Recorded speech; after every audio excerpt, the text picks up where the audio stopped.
Well, welcome back to another Waynos Photos video, and I've got a bit of a treat if you're a big Canon C70 anamorphic fan.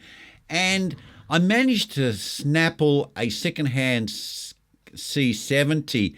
I've been wanting one of these for like many years now, and the people that have them rave about them, and I was always wondering what it was that people really loved about this camera.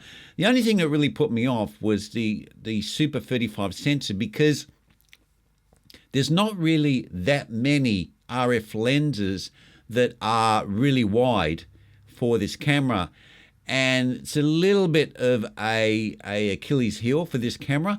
But what you sort of lose on one end, you gain on the other. You get more telephoto capabilities because the sensor's cropped.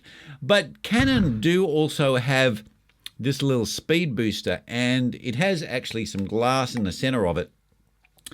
And what that does is it focuses the light and it gives you a full frame look. So it multiplies the crop factor of the sensor back to a similar size for a full frame, and you also get a stop of light extra, so that's really handy. But some people have had some issues with this, especially when you have the subject backlit, and you can get some artifacts. So that's something we're going to be looking at. Now these here, I've got a whole set. These are Blazer Remus anamorphic lenses, and I've got like a little diopter on it at the moment. But I've got the A set, which was probably the most funky, and the 100mm was pretty funky. And these lenses have been really labeled as being soft. They have a barrel distortion, but a lot of people say, oh, they're a little bit too soft for me. So what we're going to be doing is getting this lens here and using it with this speed booster here on this camera here, which also is claimed to be soft, and see if we can get some pretty decent images out of it. Now, I've been playing with these anamorphic lenses for some time now, and I use them a lot, and I've got a few little tricks up my sleeve that's not there, how to make these anamorphic lenses look a little bit more modern when it comes to their focus, and not so soft in the way that they look. So we're going to be doing that, and we're going to be doing lots of tests. We're going to be doing tests at different T-stops, and we're going to do tests where we have backlit subjects, and we're going to do all these tests to try and find all the flaws associated with this speed booster and these anamorphic lenses, and how they couple with the C70. Now, the reason why I'm so keen to do this is because before I bought this camera, I wanted to do some research to see, has anyone used a speed booster and this camera here with anamorphic lenses, because I kind of was always wanting to get one of these cameras, and there's just zero online. There's no one's done it. There's people who have played around a little bit with anamorphics on the C70 and not really done like a whole video on it or gone in and done some deep testing. They just sort of say, oh yeah, the camera looks too soft and whatever.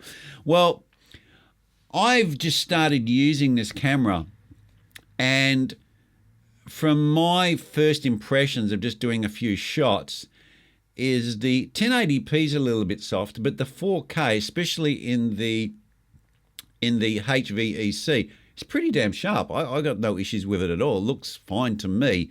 And I even tried it with the anamorphic lens on. Looked fine to me. But we'll just see how it goes when we do all of the tests. Obviously, that was just, a once-off test. So we're going to work this damn camera hard. We're going to work these lenses hard. And we're going to work this little speed booster hard too. Now, the only thing that is a bit of an issue with this little speed booster is because it's got a big fat lens in it, right? The 33mm, which, I was looking for it, it's on the camera now, right? So we've got the anamorphic 33mm Blazer Remus 1.5 full frame on my Canon R3 right now. We're filming on it. And that one has a very, very big rear protrusion, and it won't fit on any adapter whatsoever, any branded adapter. You need to go and buy one of these dumb adapters that actually is just like a tube. Otherwise, this lens just won't even fit on. So that one's not gonna. It's not going to fit on this, no way in the world. It's like not even close. So that's the only lens that won't fit on. But all of the others, the three others, which is the 45 to 65 and 100, will fit on. And it'll be interesting to see how they perform. Well, anyway, guys, just to sort of put it out there and let you know what I'm up to and what I've been fiddling with for the last couple of days is this thing here. That's where we are. That's where Waynos has been hiding. So, guys, keep your eyes peeled, because there's some really good content coming up shortly.